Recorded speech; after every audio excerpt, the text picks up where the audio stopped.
Welcome to the 5th ever Blood Brothers podcast, where you will find the regular 3 crime writing authors, myself, Sean Coleman, Chris McDonald. Hello. And Rob Parker. Hello there.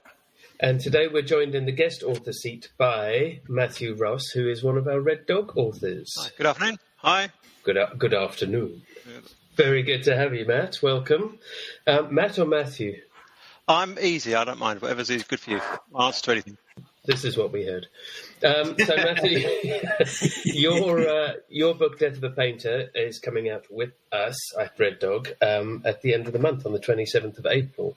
So I wondered if you wanted to start off by giving us a brief rundown of what it's about. What it's about? It's about 95,000 words, and it's about £8. But Death of a Painter, so it's been described as a dark comic crime caper, and in essence it's about a guy who's a builder, comes back to his job one day and finds his colleague bludgeoned lying on the floor, which sets him into a panic because he has his own dark secrets insofar as he's heavily in debt to all and sundry. So he wonders, was he in fact the victim, the intended victim, I should say, although the police are treating him as the main suspect. It's fantastic. Yeah. And it is really good. It's sort of darkly comic in that the murder is, it's definitely the catalyst, but it's not the biggest of the problems that he's got.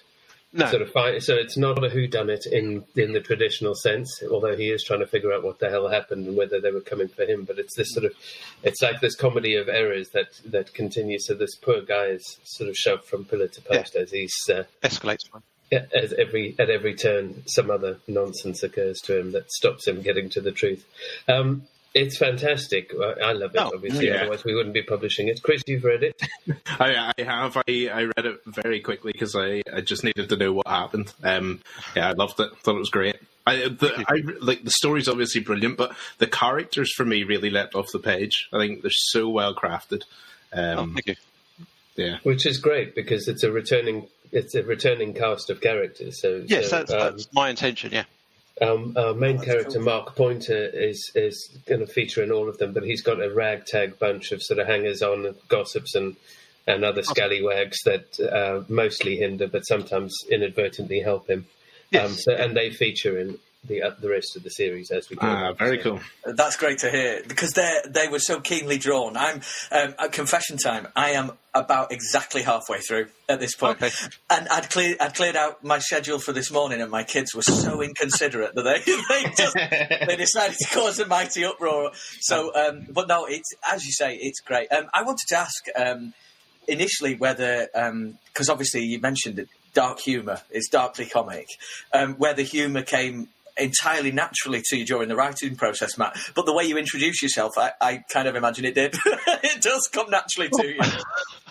As I did the Faber Academy writing course up in London, and part of that was we had to do peer reviews. So each week, one person would submit 5,000 words they've worked on, and the other members of the group would read it and critique it and pass comment on it. And I put my first one in thinking I'd written this noir type kind of crime thriller type thing. And everyone said, "Oh, it was so funny. I really thought it was funny." And I was like, "Oh, okay." That wasn't quite what I was aiming for. But no, they said that they thought the dialogue and the pace of it was just so conversational. So yeah, perhaps it did come through a bit more naturally than I expected. I love the idea of all these authors, listening to this, who would kill to be able to write humour like that, but just can't do it for love nor money. You know what I mean? Because, like you say, it felt so natural. It rolled off the tongue entirely, as you're reading it. I'd love to hear it read to me. Actually, it'd be fascinating. Yeah, it's because I think, Matt, where it feels very authentic is that your background. Your original background is in the building trade, so you know those characters inside out. Yes. And you can write them all authentically. But equally, you also are a writer of comedy. Yes. And you've done stand-up, comedy writing, and you've done writing for different televisual scripted comedies.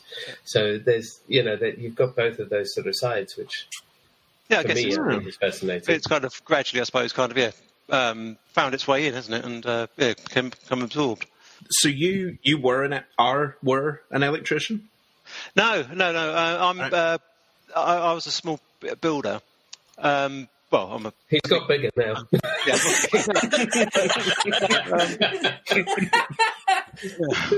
No, I left school at 16 and went to work for local builders.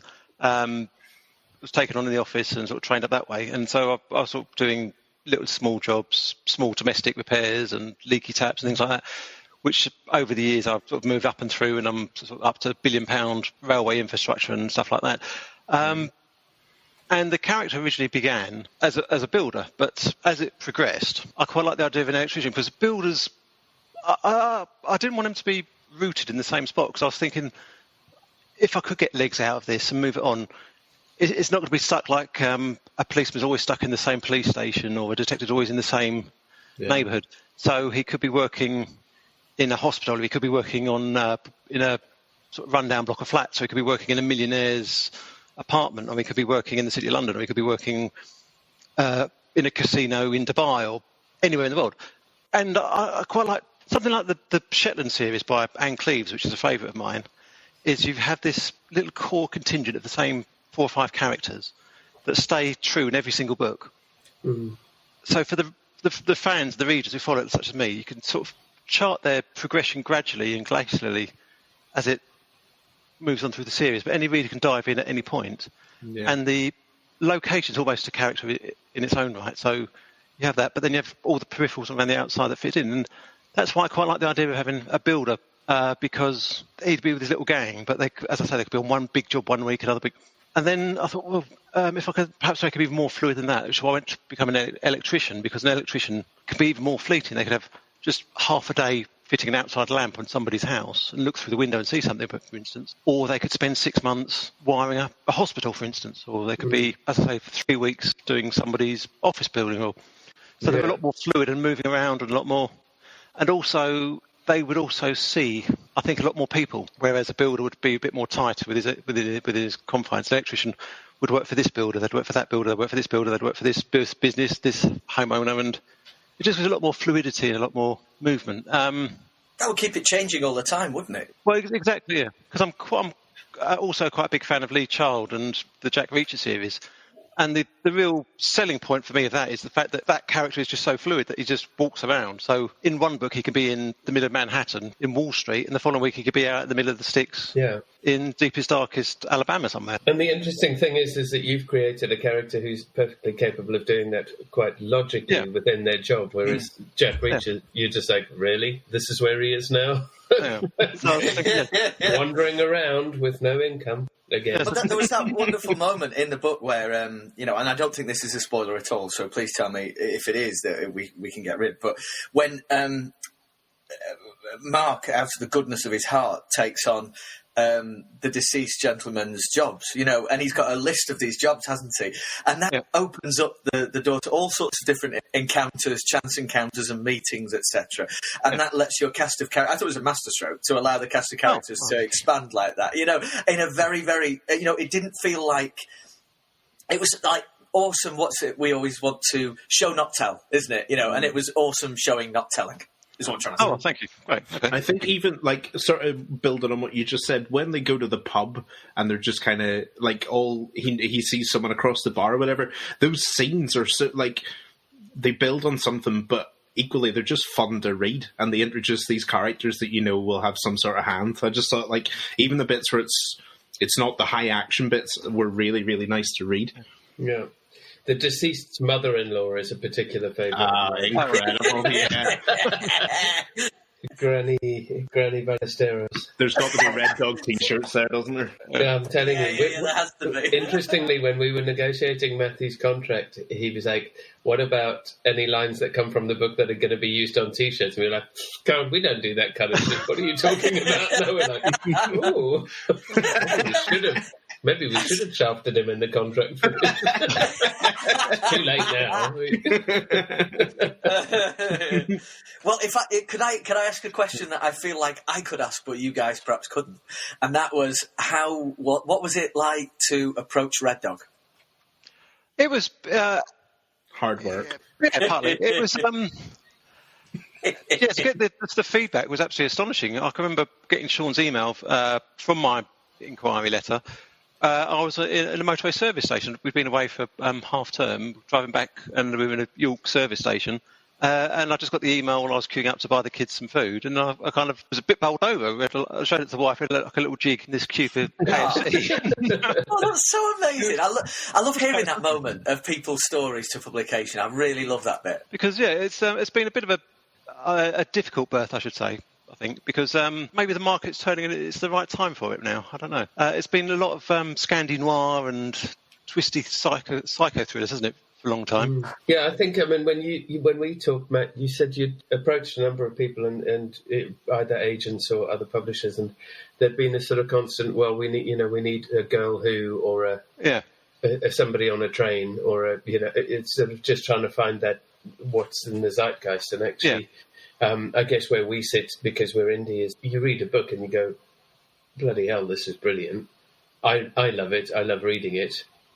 Okay, I'm taking it, and I guess where you start reading something that feels very generic and very similar to other things you've read, then I'm less interested in that. So the feedback was always, oh, it's really good, we enjoy it, but, and there was always a but, and the but was kind of, oh, well, we don't think for whatever reason it wasn't right for the market. But certainly in the past year, 18 months, the way politics and culture and just general attitudes and feelings have been, it just feels. Perhaps it's right for people who just want a bit of escapism and a bit of levity nowadays. Yeah. The joy is that it's there and it's written, whereas I think a lot of people are sitting looking at their work in progress and going, is this now too dark? Should I be trying to inject a bit of humanity, levity, something, community into my work? But it's too late for that, because by the time that comes out, it's, So I think, interestingly, there is a slightly zeitgeisty feel about this, but we do definitely need humour, right? Of course we do, yeah. So it's a good time for us to release a book, even in difficult times for shipping and selling books. Actually, ironically, what people really need is escapism and to laugh, and I think this will give them that. So. Oh, I hope so. I think it's as a reader as well, though. It's accessible in a way that a lot of things in the crime area, might not be. I almost feel sorry for the amount of builders and tradesmen in my family that are going to get this bought for them next Christmas. I almost feel dreadful for them. I don't feel sorry at all. As long as they don't recognise themselves in any of the... But that's the thing, is it's so... Because, there are tradesmen in my family and in my extended family and friends, sir. Because it felt so... true to life and so real and so on point, and in that sense so accessible. So I hope this is going to get more people reading as well. Well, funny you should say that, because the best bit of feedback I've received throughout the whole process was somebody was reading it. One of the Paper Academy sort of critiques, he was reading it and they said, "This to me is Father's Day fiction." And I looked at him a bit kind of askance, and he said, "Well," and he quickly sort of followed that saying, "When I say Father's Day fiction, I mean it's the sort of thing I could buy for my dad, who never reads books and doesn't buy books. I could buy it for him for Christmas, I could buy it for his birthday, and know that he'd sit there, he'd read it, he'd enjoy it, and then when he goes shopping, he'd probably pick up the next one that he sees." Yeah, isn't that amazing? And sometimes people use that kind of label as a slight in the industry. Like someone said to me, "Oh, it's, he's a wannabe airport thriller writer." And I'm like, yeah, I am. Yeah, totally I am. Like that kind of thing. So, and someone said about cozy crime recently, and then I said, you want to talk to the cozy crime writers we had on our podcast a few weeks ago, because they're doing amazing, that kind of thing. They've just sold over 1.2 million copies of their book. What's yours doing? Yeah. With your the girl on the next toilet seat or whatever it's called. Sorry, no, take that out. I don't know. That's not what what's the ring? I'm not taking that out. That's about the rudest thing you've ever said in your life. Unbelievable. And panned a whole genre in one go there as well. What on earth did your children do this morning to make you into this man? At this point of year, when we get the toys out of the shed for the first time, I feel like I put them in the garden, then I say to the kids, right, all three of you go, and it's race to see who gets tetanus first.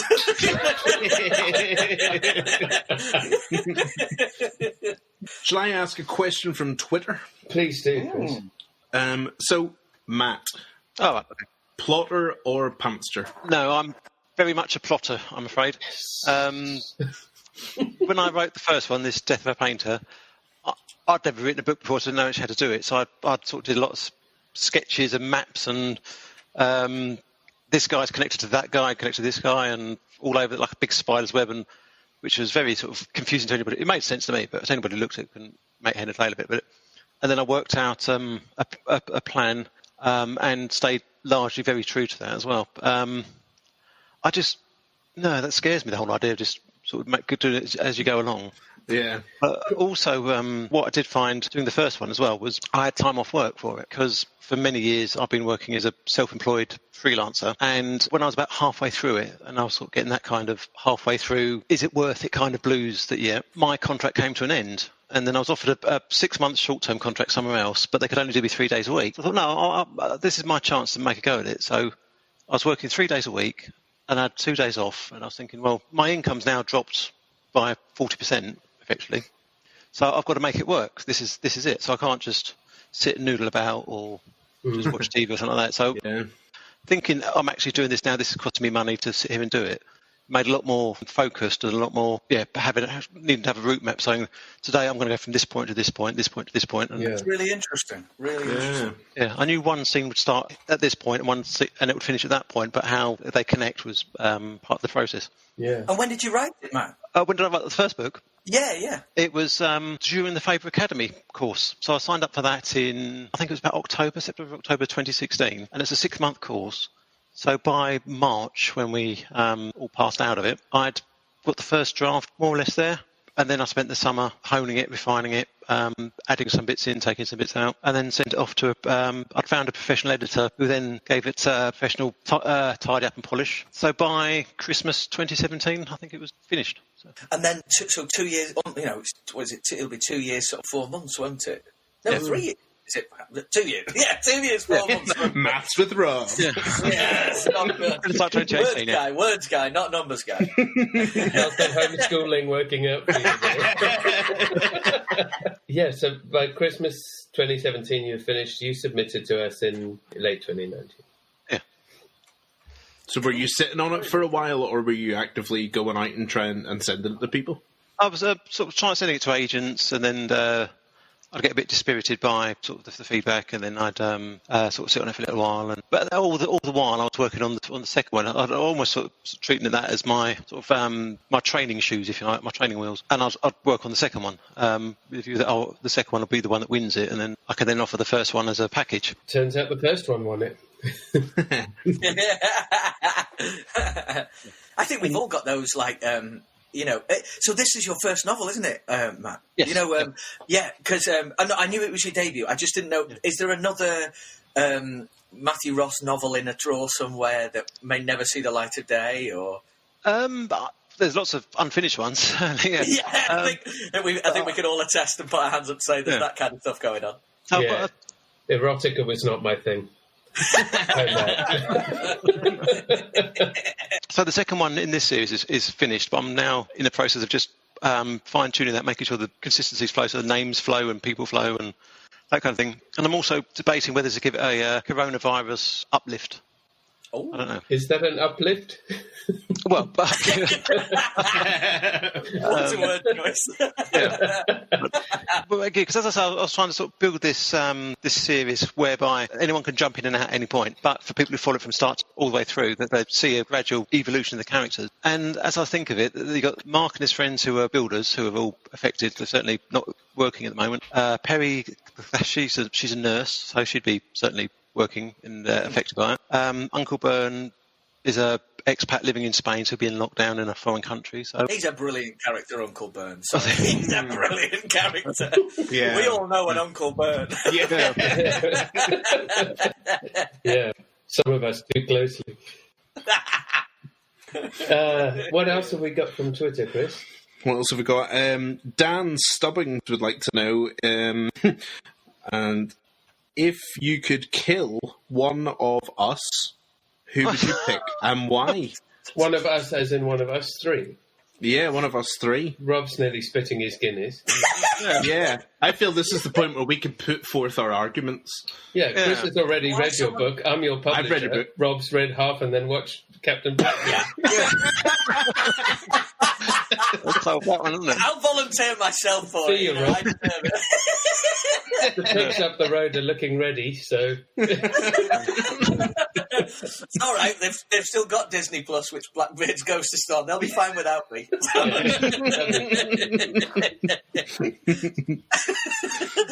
What a question! Yeah, That's cruel.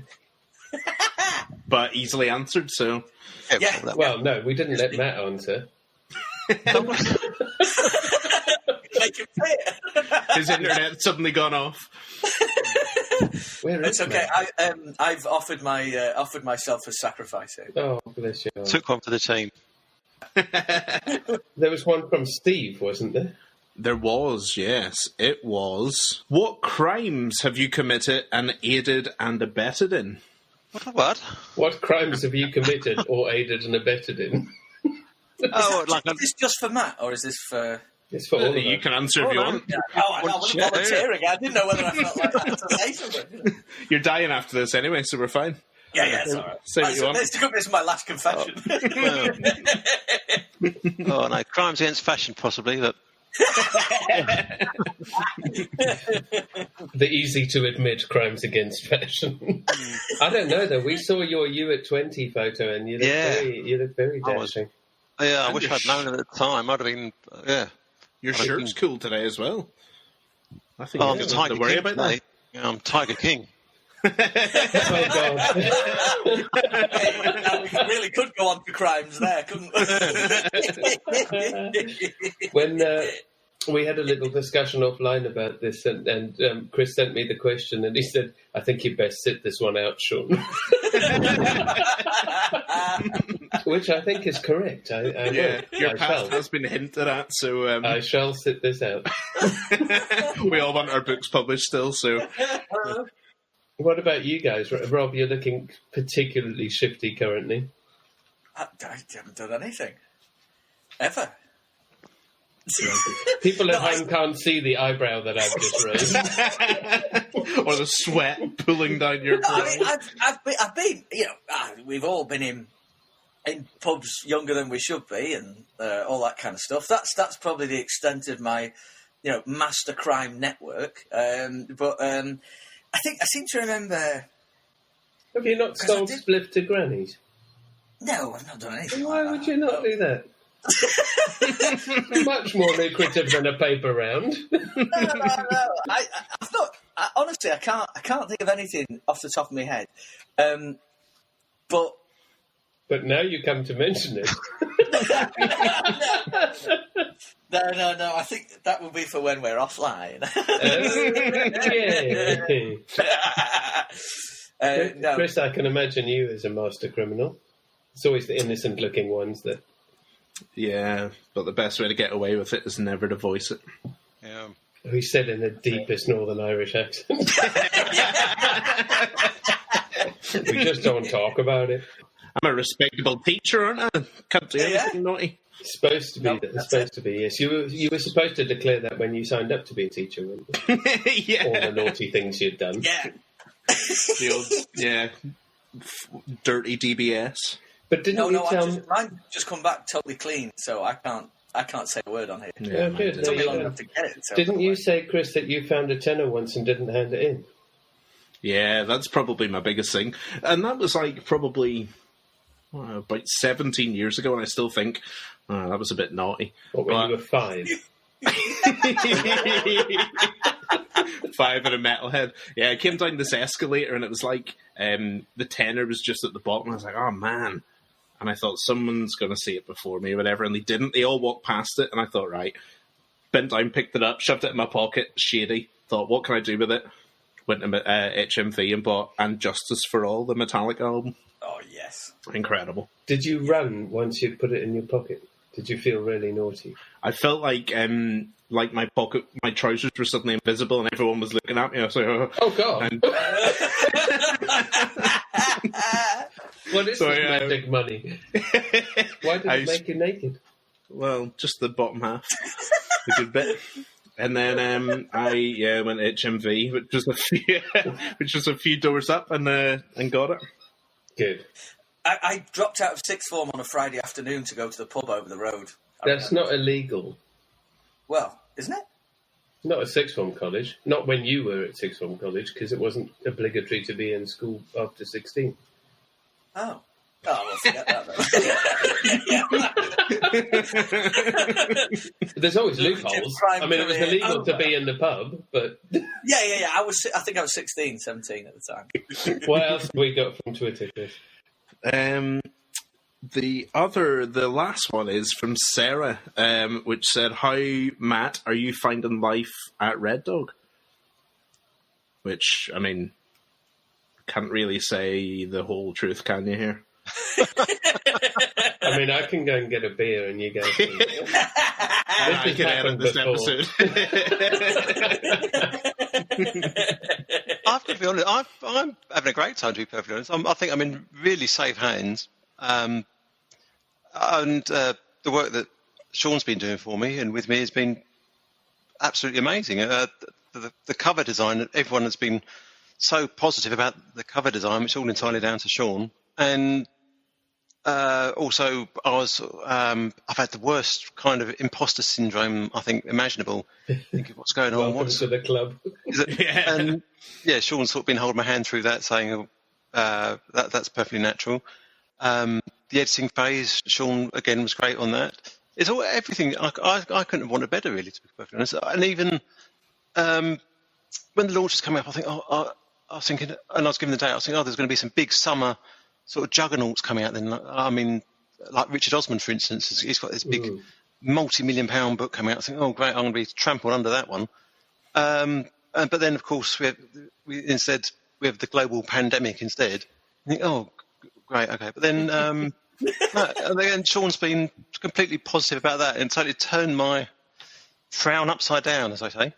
Yeah. And very, very positive in the way that, because obviously Sean's got the inside knowledge about the publishing industry as well as being a writer, and how this situation could actually perhaps level the playing field a bit more for the small indies against the big commercial firms.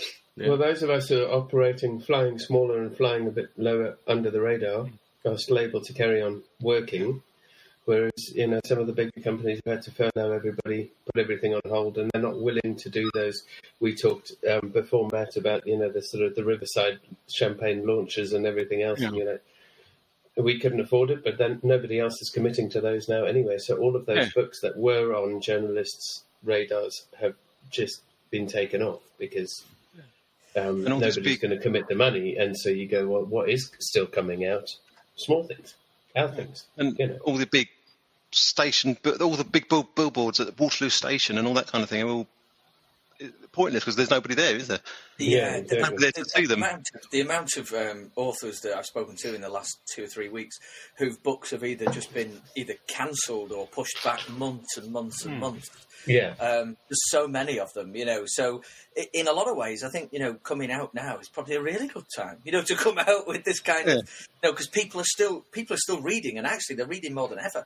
Yeah. At this point in time, so yeah. Yeah, we've definitely noticed an upturn in sales digitally and physical book printing through our print-on-demand services rather than our print-run services, which is all stuck in wholesalers, which are closed. But everything else, we've seen a massive upturn this month. So we're in one of our better months so far as a publisher, and you're like, okay. We'll take that. Let's go. And we haven't even launched Matt's book yet. So yeah. This is what the papers should be writing about. This, like positive stories like that, like how they're good things. The good things that are coming out of certain things here, not whether there's going to be a vaccine or anything like that. Well, let's hope there is, because otherwise we're not moving from our bloody houses until there is one. No. Well, I'm getting quite used to conducting my entire life through this screen in front of me now. Yeah. I mean, I think there's a sort of slight change for those who have... Chris, you've got a proper job. Matt, you've got a proper job. Rob, you do a lot of other stuff outside of home, but I run the publishing company and I write both from the same office. And so when you used to bump into people in the street and they're like, "Oh, how are you surviving?" And you're like, it's just my life. Like normally I walk the dogs for an hour and then I work in an upstairs garret room for the rest of the day. So what's different? Yeah. The shopping gets delivered. That's always happened. The booze gets delivered. That's always happened. Yeah, nothing has changed in Red Dog Tales. I think as well that this. I'm thinking more and more about because this book's really good, and what I'm really, really enjoying everything about it. But I think it's so fresh and different than a lot of other stuff that is coming out at the moment as well. So I think it's got every chance to do really, really well. So I really. You've written a really great book, Matt. I love it. Oh, thank you very much. I love it. And if you see a spike in sort of sales around Christmas time, or maybe November-ish, so I can get them wrapped in time. the tradesmen in my phone, because they will lap this up. They will absolutely love this because it's completely true. It's completely true to life. So they're going to love it. They're going to love it. Well, so to go back to the original question, I don't think I could have fallen on my feet more than getting him in Red Dog. I think it's been absolutely. Exactly what I wanted. I think, and also dealing directly with Sean there's no promises made that can't be followed up. You're not dealing with somebody within a huge corporation who needs to refer everything upwards or sideways or wherever to get any kind of decision or anything done. It's all face to face. And we try really hard to make our relationship with our authors. We don't have a lot of authors, but we try really hard to make the relationship personal. And I know because I'm an author that holding your book in your hand and having a cover that you're proud of and having somebody look at that and feel the quality, and that's all incredibly important. Yeah. And there's technically they're silly little things and they're not the business side of things, but I know how important that is to us to kind of go, it's amazing. I'm just worried it's going to be the best thing about the book, to be honest. It's definitely not. It's definitely not. What even better than that, though, is because I saw the cover before I started reading the book, and tonally the match was there. Yeah. The match is right there.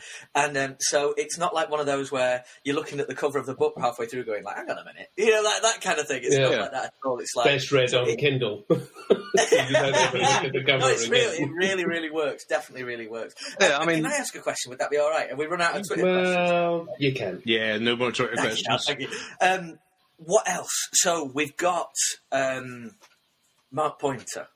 Mm-hmm. What else would you consider? What genres or storylines or general stuff would you like to explore eventually in writing, Matt? Right. So, so we've got the Mark Pointer, which is the first-person point of view story, and I've got a second one, as I say, in the barrel for that one too. And I've also just finished, and it's kind of fermenting, ready to go back to for the tidy up, a third book, which is I'd done as a trying to be a bit more noir-y and a bit more that kind of thing. So that's done in the third person. But the more I've read it and the more I've thought about it, I'm going to make that, if you like, a sort of sideways sequel, like a Rogue One is to Star Wars kind of sideways sequel. Oh, cool! Yeah, because it could fit quite nicely with the character of Hamlet, the gangster character. Yes. Making reparations for what he does, his actions in book 2. So I think it could be like a sideways sequel, if anybody wants it. That is. So you could sort of create maybe the Pointerverse. The universe of these characters, the Pointerverse. Yeah. So, that's ace. That's ace. We had a conversation about that, didn't we, Matt? And you're like, well, I've got this other story, and should it be like an adjunct? Should it be a spin-off? And he's a great character, so why would you not? Yeah, I guess we have to wait and see what people make of it, what people think, and whether there's an appetite for it. If not, I'll leave it as a completely standalone new character in a new universe. Because by his nature, Hamlet will be a lot darker, won't he? Yeah, the King of the Jungle kind of character. Yeah. The Tiger King character. Chris, did you have a game for us?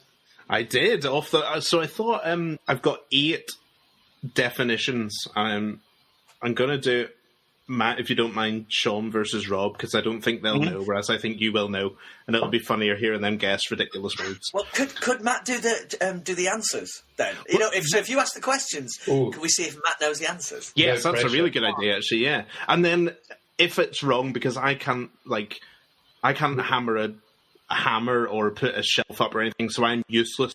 So I'm going by the Screwfix forums. So this could be completely wrong. Oh my god! This is like doing parenting via the Mumsnet forum. Yeah, it really is. So hell? I might be like, this is it, and Matt might go, no, that's bollocks, actually. But we'll go with it and see. So I'll say it's going to be Sean versus Rob, but Matt can be like the referee and tell me if it's wrong. Okay. Right, so, Sean. It's going to be fun. Yes, dear. Definition 1. Honey hole. What is a honey hole? It was even the way that Matt leaned into the camera and went, "You what?" Is that the right? Are you on the right forums,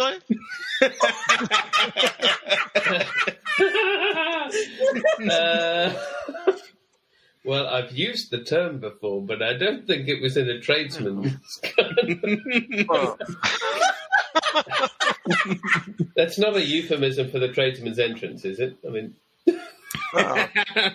No. What is going on? I knew this was going to be a wrong one. I knew what he was going to do was pretend to be innocent and make me look like this. I think I know what it is, actually. Do you? We can have like a thing of, if he doesn't get it right, you can swoop in for the mark. Okay, cool. Right. I'm going to try and sensibly think. A honey hole. Fuck knows. No, I don't know. I'm passing. I'm passing. That's it. I'm passing. The only things I can think of are rude, and I've been told I'm not allowed to say those. Is it when you want to find out if there's any wires in a wall before you drill into it? So you drill into it once, and then into the hole you go, and if you hear it come back, it means there's no wires in there. No. Wait. Did you say humming hole or honey hole? Honey, like... Yeah. Oh, honey hole! Yeah. I knew. No. Honey... No, I didn't at all. I heard honey hole. I was just saying, I know he's got a really odd accent. But... Tradesman working with echolocation. Matt, do you have anything on this? No. What does the Oracle of Screwfix have to tell us on this one? Actually, this one's on nationaltradesman.com, so it's a bit more reputable. It's a porta potty. I'm just heading to the honey hole here. No points. Right, Rob. What's a gaggin' wagon? Library Steve. What is a gaggin' wagon? I don't know. Is it the little like a little trailer that you pull along behind you when you want to shift a load of earth? No. Sean? The guys who come and put the cones out? No. Matt? No? No? I don't know. It's a good name for a book, though. Yeah. Gaggin' wagon. Yeah, maybe I could revise that erotica. It's a good name for somewhere to die as well. It's a lunch truck. Why would you not just call it a lunch truck? You don't gag on your lunch. Got far less syllables. Right. I'm not sure on your research here, friend. So we're back to Sean. No points. We are doing well. Sean, what's a pig? Well, it's an animal that will dispose of a corpse in at least 24 hours. So there's a sort of link there. What would a builder do with something that can dispose of a corpse? And less crimey. I've got it. Have you just Googled it? No, I was here. Your hands weren't there. Right here. They weren't. They were here. Yeah, that's what we were all worried about. It's a shovel, isn't it? No. Fuck's sake. Rob? Is it Skip? Yes. I told you Yes! bloody Googled it. My friends and family will be so proud. Did you know that, Matt? No, I've never heard it called no, never. No, exactly. I think what's happening here is what you've done is you've gone on the northern screw fix and you just it's all for Rob and his family. No, it's National Tradesman. It's national. What nation, though? Australia, New Zealand. They do like it. Well, yeah, this is... So, Rob, to make it 2-0, what's an ass gasket? Why are they all rude? Because Chris chose them. Is that the horn that you blow to signal lunchtime? No, but a good guess. That's my ass gasket. Sean? I don't know. It's got to be something to do with the toilet, hasn't it? And what part of... where would your ass touch on a toilet? The toilet seat? Yay! 1-1, motherfucker. 1-1. And then two more definitions. The ass gasket. I mean, I say ass Yeah. because I'm posh, obviously. You say ass. So 2 more, 1 each. Right, Sean. come on, man. What's a gong farmer? Laugh! I can hear Chris laughing. It's my favourite one. A gong farmer. Gong farm. A gong farmer. Somebody who takes all the money. No. Shit. Pass it over. Rob, what's a gong farmer? Matt, you look like you might know here. Well, Where you I've got a going? feeling I heard it on Horrible Histories or something like that. But It is. It's from medieval times. oh, yeah. Well, I think this is the. Are we on a toilet route again? Probably, if it's Chris. Is it the guy who empties out the porta potty? No. Ah! That's what I'd have said. I thought it was the guy who shovels it all away. Oh, actually, well, in modern terms, it's like a sort of slang term for a plumber, but it says it originated from medieval times and was the person who cleaned the outhouses. So I'll give you a point. Yeah! And then the Shit. final one to make it 3-1 to Rob, because that was a Passover. Rob, what is a turd herder? It's not the same thing that we just said. Is it a toilet brush? A toilet brush? No. Ooh, we can pass it over here. Sean, for the... Surely it's what Rob was doing this morning with his kids.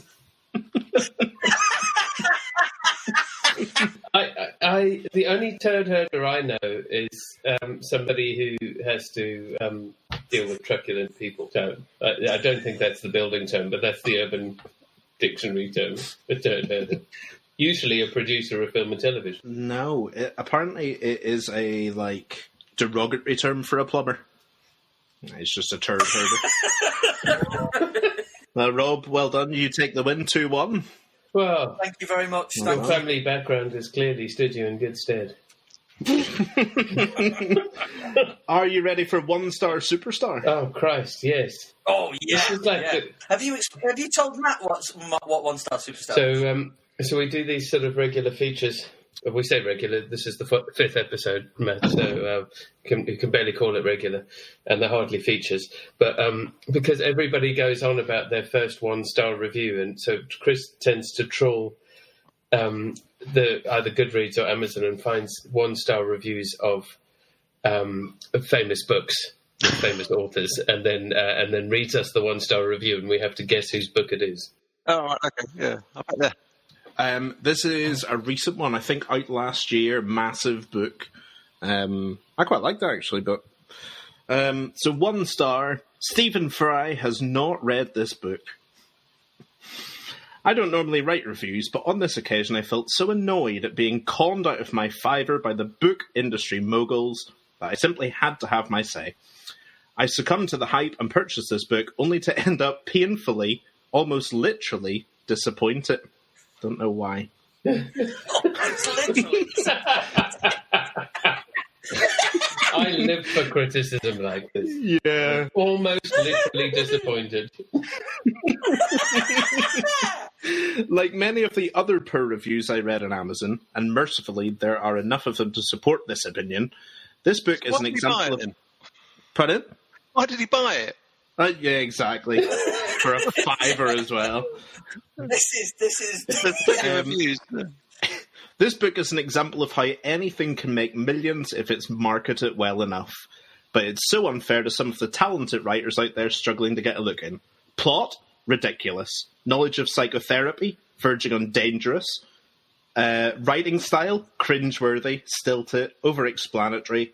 What happened to the show not tell mantra? Character development? Embarrassing. Twists? Seriously, it's a joke. And as far as the typos, the confusing misuse of tenses and basic grammar, horrifying. I predict that this, when played out on the silver screen, headlined no doubt by another big celebrity like Thurman or Lawrence, will flop in the same way his other 2 screenplays did. It's inevitable. The guy may have a bucket load of high-profile connections, but he's an average to poor writer at best. But I suppose, what does he care? He's making a fortune. That makes him a good businessman, at least. Oh. I'm trying to think of massive books that came out last year. Mm-hmm. With a big twist and psychotherapy. With a big twist. And making people literally disappointed. Literally, almost painfully. Almost literally disappointed. And what's Stephen Fry got to do with it? Yeah, I don't know. Obviously, there was an author quote on the front that said Stephen Fry obviously went brilliant. Yeah, Stephen Fry really enjoyed it. Not read this book. But she does not think he actually has read this book. I've never read any of his book. Didn't Graham Norton write a book? I've read Has he both. written a few? Yeah.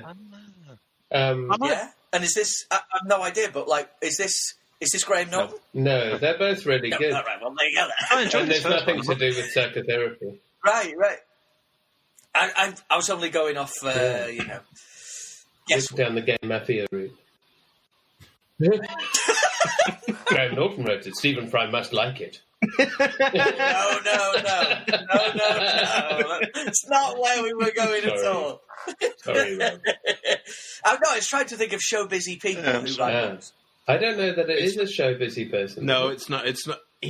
I don't know anything about his other 2 screenplays or anything else that he's done. This is the first time I'd heard of him. But I think it's still possibly on the New York bestseller list. Like, it's massive.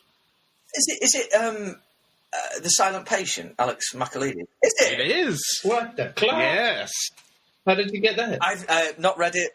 I was just thinking of massive books from last year and something in my head about it and psychotherapy. Yeah, I loved it. That's it. I thought it was really, really good. Did you? Is it worth? I'd love to. Yeah, I mean, obviously we don't tend to really value the critique of the 1-star superstar content, but I'd love to read it. Well, I think we should. Thank you for the 1-star. Thank you. Yeah, marvelous. And so, Matt, what are you going to do to launch your book now that we're not going for a big piss up in Medway Towns? I don't know. I've got some turf coming that day. So. Oh, hello. It's fun times. I'm sitting at home again. I've got the patch of turf to fill. I don't that's know. Good. That means that the garden gnomes we bought you for your publication day presents are going to fit right. What are you suggesting? Any ideas? I don't know. I think we should do a little live party. Why not? Everybody else is doing them. Noir at the bar do them all the time. Can we get in on this? Yeah, you are the party. You're waving like you're right here. Yes, you can have an invite. Yeah. I think you will have definitely 3 loud voices supporting your work at the end of the month. I think we're going to have to do a really big multi-launch party sometime in November, aren't we? When everything's back and running. Road trip. Take a leaf out of a Render's book. Yeah, do a Red Dog Road Show. No, it'd be good to meet everybody face to face. Everyone's been so supportive and friendly. Chris certainly has. A lot of contact with Chris, a lot of contact with Helene as well. Yeah. All been, she's lovely, isn't she, Helen? Really supportive and really friendly, and it's a nice, encouraging community.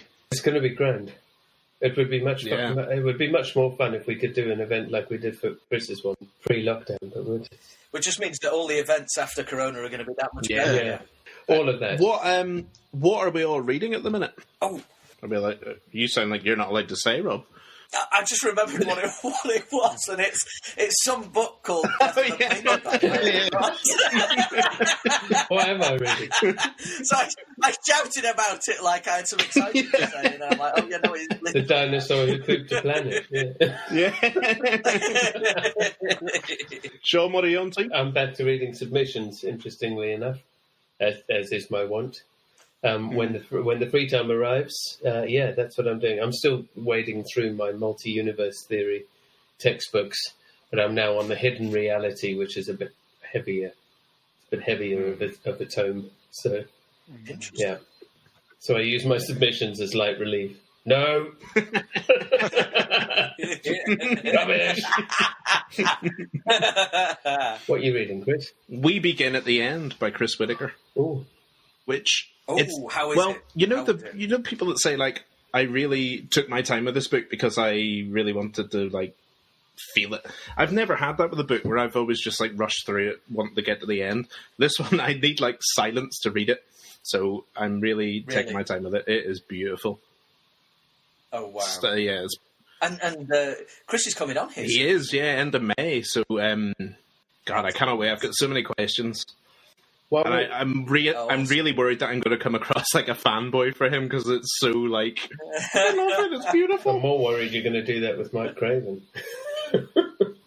Yeah. But it's okay, because I'm going to do that with Cara Hunter, so we'll balance out. Yeah, with all of our high-pitched episodes. This is our podcast. We're allowed to do this. We're allowed to form. Exactly. So what are you reading, Matt?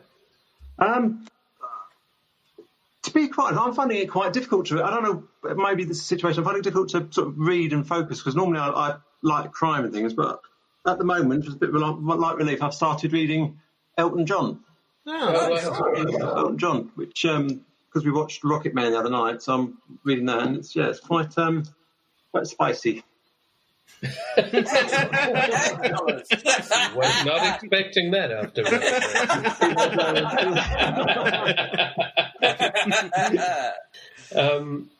Chris, what you had book news for us? You said I did, yes. So I got asked by Dom Nolan and James DeLargy. They're putting out an anthology called "Afraid of the Light," which I think Alex North has written a foreword for, and all the proceeds go to Samaritans. So it's for an amazing cause. But I've read there are 14 short stories, and authors like Dominic Nolan, Phoebe Morgan, Victoria Selman, James DeLargy, Robert Scragg. So like big names, and then ones that I hadn't heard of. That some of the stories are fantastic. It's coming out on the 28th of April. I just think because I'm reading We Begin at the End, and it's quite a big, heavy going one, but it's amazing. And then this I sort of read when I've got a wee bit of free time between whatever, and it's just like little short stories. I think the maximum's 3,000 words per story, so it's really, really nice to read. And like I say, for a good cause, so if you can pick it up, comes out on the 28th. Nice. Love it. Brilliant. Oh, we'll look out for that. What's it called again? Afraid of the Light. Afraid of the Light. Perfect. Okay, we'll look out for that. Our other book news, of course, is that later in the week, or next week, on Monday, Matt's book's out.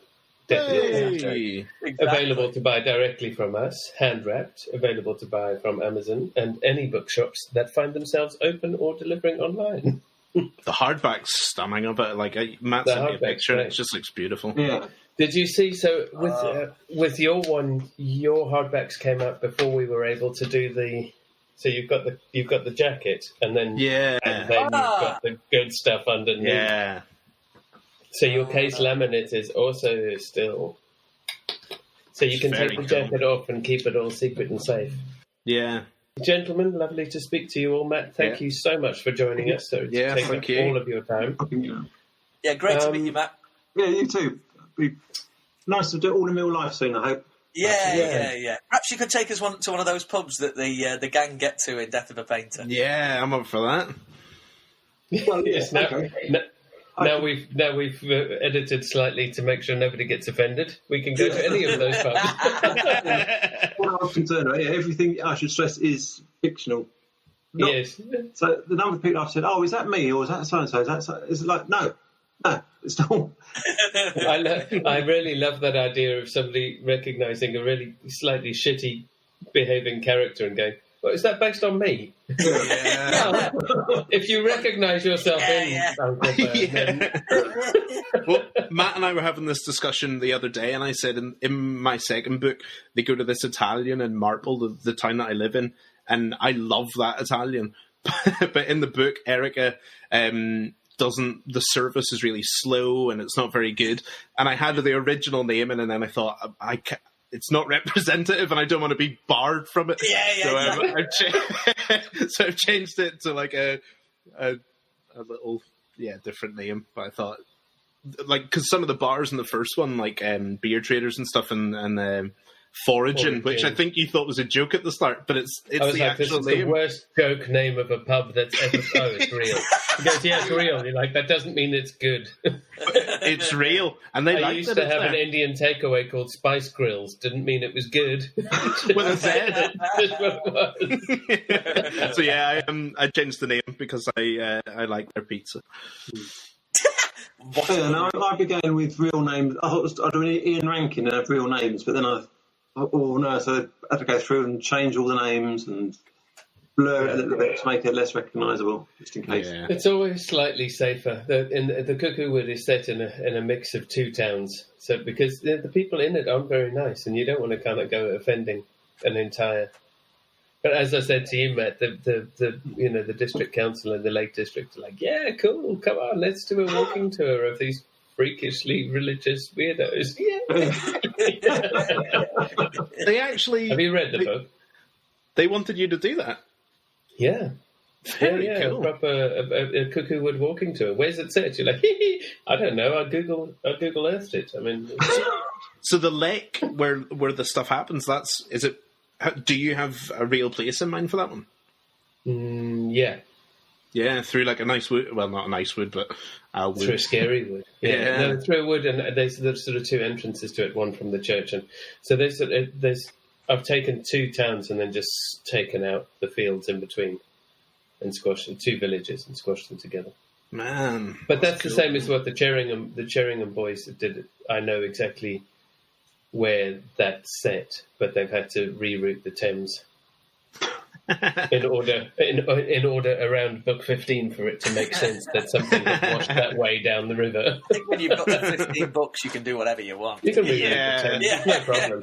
You'll know that, Matthew, from Crossrail. You'll know that you can reroute major rivers, no problem. Not a problem, just put it over there. Madness. Gentlemen, what a delight to speak to you. It's been good. Yeah, it's been lovely, I'm off to try and squeeze the phrase honey hole into a family quiz, so wish me luck. I mean, Chris can email you those questions. Your family are all tradesmen. They should be able to nail this shit. Yeah, do you want me to... It's the extended family that are the tradesmen. They'd just be proud of me. Okay. Lovely to speak to you all. Take care, fellas. See you later. Bye-bye.